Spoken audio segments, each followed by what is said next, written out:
यह कहानी केवल मनोरंजन के उद्देश्य से लिखी गई है। इसमें वर्णित घटनाएं, पात्र और स्थान पूर्णतः काल्पनिक है। किसी भी जीवित या मृत व्यक्ति, समुदाय या स्थान से इसकी कोई समानता केवल एक संयोग मानी जाएगी। यह कहानी किसी भी प्रकार के अंधविश्वास, अपराध या अनैतिक गतिविधियों को बढ़ावा देने के लिए नहीं है। दर्शकों से अनुरोध है कि इसे केवल एक कल्पनात्मक कथा के रूप में ही देखें। अगला भाग। अर्जुन ने अपने डर पर काबू पाते हुए कैमरा ऑन रखा और धीरे धीरे आगे बढ़ा। तभी अचानक एक ठंडी हवा का झोंका आया और उसने महसूस किया कि कोई उसे छूने की कोशिश कर रहा है। उसकी रगों में सिहरन दौड़ गई। वह अब हवेली के अंदर एक बड़े कमरे में था, जहां चारों ओर पुरानी चीजें बिखरी हुई थीं। तभी उसे एक अलमारी दिखी जो आधी खुली हुई थी। अर्जुन ने जैसे ही उसे खोला, अंदर से एक पुरानी डायरी मिली। उसने उसे झट से उठाया और पढ़ने लगा। डायरी में लिखा था, मैं विक्रम इस हवेली का आखिरी वारिस हूं। अगर कोई यह डायरी पढ़ रहा है तो इसका मतलब है कि मैं अब इस दुनिया में नहीं हूं। इस हवेली में एक आत्मा कैद है जो इस घर में आने वाले हर व्यक्ति को अपने अंधेरे में समा लेती है। इस आत्मा से बचने का बस एक ही तरीका है, इसे इसकी अधूरी इच्छा पूरी करने दो। अर्जुन की सांसें तेज हो गईं। उसने आगे पढ़ना जारी रखा।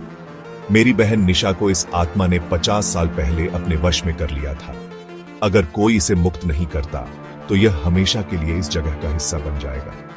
अर्जुन को अब समझ आ चुका था कि अगर उसे बचना है तो उसे इस आत्मा की अधूरी इच्छा को पूरा करना होगा।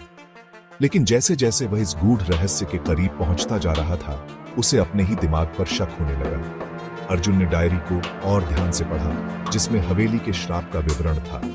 इसके पन्ने पीले पड़ चुके थे, लेकिन उसमें लिखा था कि इस हवेली में एक तांत्रिक अनुष्ठान किया गया था जो गलत तरीके से संपन्न हुआ। इस अनुष्ठान के दौरान आत्मा को मुक्ति नहीं मिली, बल्कि वह श्राप बनकर हवेली से बंध गई। श्राप को समाप्त करने के लिए एक गुप्त अनुष्ठान लिखा गया था, लेकिन इसके लिए बहुत साहस और संयम चाहिए था। इसमें कहा गया था, जिसने अनुष्ठान किया वही इसे मुक्त कर सकता है। अगर वह न हो तो कोई भी पवित्र आत्मा इसे मुक्त करने का प्रयास कर सकती है, लेकिन कीमत बहुत भारी होगी। आत्मा जिस पर विश्वास करेगी, केवल वही इसे शांति दे सकता है। अर्जुन को यह समझ नहीं आया कि वह आत्मा किस पर विश्वास करेगी, लेकिन उसे एक और तथ्य पता चला। अनुष्ठान पूरा करने वाले की आत्मा अभी भी हवेली में कैद थी। हवेली की दीवारें अब कंपन करने लगी थीं। अर्जुन ने घबराते हुए चारों तरफ देखा। अचानक निशा की आत्मा प्रकट हुई।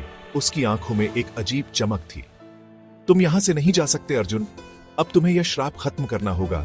निशा की धीमी मगर तीव्र आवाज गूंजी। अर्जुन ने गहरी सांस ली और खुद को शांत करने की कोशिश की। मुझे क्या करना होगा? उसने पूछा। निशा ने हवा में इशारा किया और दीवार पर अनुष्ठान की प्रक्रिया लिखी हुई दिखाई दी। उसे पता चला कि अर्जुन को आत्मा से संवाद करना होगा और उसका विश्वास जीतना होगा। उसे यह साबित करना था कि वह यहां सिर्फ सच का पता लगाने आया था, न कि किसी बुरी मंशा से।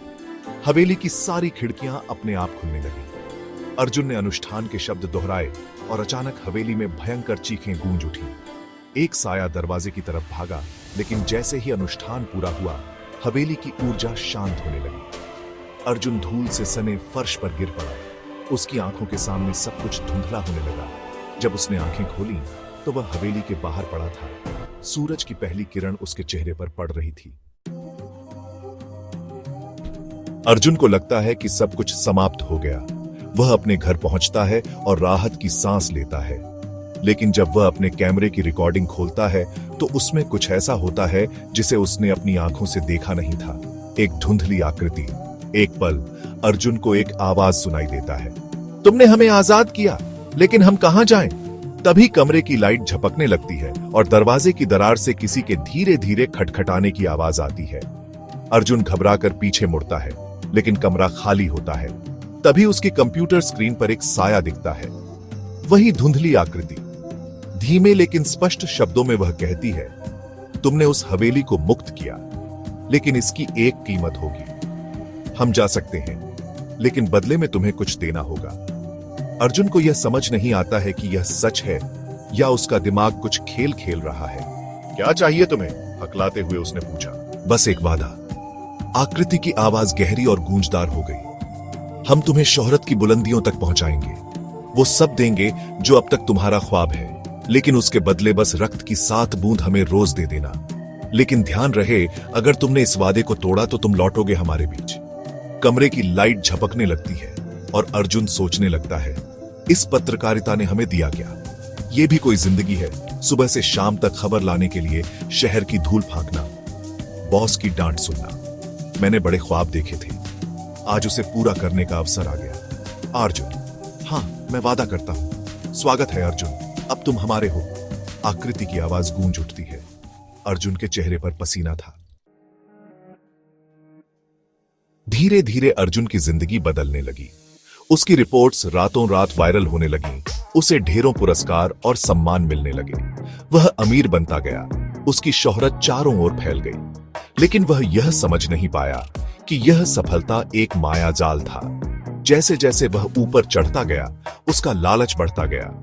उसने अपने ही मीडिया कंपनी के मालिक के खिलाफ साजिश रची, उसे झूठे आरोपों में फंसाया और अंततः उसे रास्ते से हटा दिया। अब अर्जुन कंपनी का अकेला मालिक बन चुका था।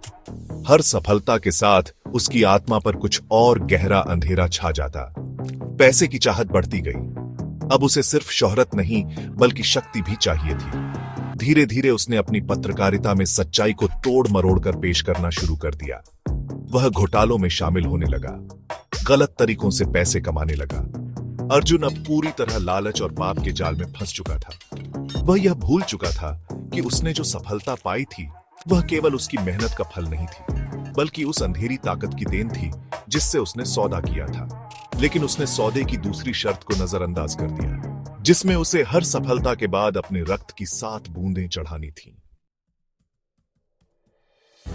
एक रात जब वह अपने ऑफिस में अकेला था, अर्जुन को महसूस हुआ कि उसके शरीर में अजीब सी कमजोरी आ रही है। उसका सिर चकराने लगा, दिल की धड़कनें तेज हो गईं। उसकी आंखों के सामने अंधेरा छाने लगा, मानो उसकी ऊर्जा धीरे धीरे खत्म हो रही हो। उसने कंप्यूटर स्क्रीन की ओर देखा। वहां अब भी खून से लिखे शब्द चमक रहे थे। तुम्हें याद है अर्जुन, तुमने वादा किया था, लेकिन तुमने हर सफलता पर हमें रक्त की 7 बूंदें नहीं दी। अब हमें तुम्हारी पूरी आत्मा चाहिए। अब तुम्हें इसकी कीमत चुकानी होगी। अचानक उसे घुटन महसूस होने लगी। उसकी सांसें भारी हो गई और उसे लगा जैसे कोई उसकी छाती को जकड़ रहा हो। उसने उठकर पानी पीने की कोशिश की, लेकिन हाथ कांपने लगे। उसका शरीर सुन्न होने लगा और फिर एक तेज झटका। अर्जुन जमीन पर गिर पड़ा। उसकी आंखें खुली थीं, लेकिन उनमें अब कोई जीवन नहीं था। अगली सुबह अर्जुन की मृतदेह उसके ऑफिस में पड़ी मिली। उसकी आंखें खुली थीं, लेकिन उनमें कोई जीवन नहीं था। उसके शरीर पर कोई चोट के निशान नहीं थे, मानो उसने स्वाभाविक रूप से दम तोड़ दिया। जो भी उसके कमरे में गया, देखा कि उसके कंप्यूटर स्क्रीन पर उसकी आखिरी रिपोर्ट अधूरी पड़ी थी, जिसका शीर्षक था, अब वह हमारे साथ है। इतना कहने के साथ ही वो आकृति शांत हो गई। शक्ति सिंह ने उससे पूछा, वो कौन सा प्रश्न था जिसका जवाब तू मुझसे जानना चाहता है? अपनी कौन सी गलती के कारण अर्जुन की जान चली गई? शक्ति सिंह ने बिना एक पल गंवाए बोला, लालच। शक्ति सिंह के उत्तर से संतुष्ट उस आकृति ने कहा, सही उत्तर है। उस हवेली के लोग और अर्जुन सभी लालच के कारण ही अपनी जान से हाथ धो बैठे। साधना की शर्तों के अनुसार अब मैं तुम्हारी सहायता करूंगा। यह कहकर आकृति शक्ति सिंह की आंखों से ओझल हो गया। अपने गुरु की आज्ञा के अनुसार क्रिया सफलतापूर्वक संपन्न कर एक विजेता की तरह अपने हवेली की ओर चल पड़ा। अगर आपको वीडियो पसंद आया तो कृपया लाइक, शेयर और सब्सक्राइब करें। आपका समर्थन हमें प्रेरित करता है।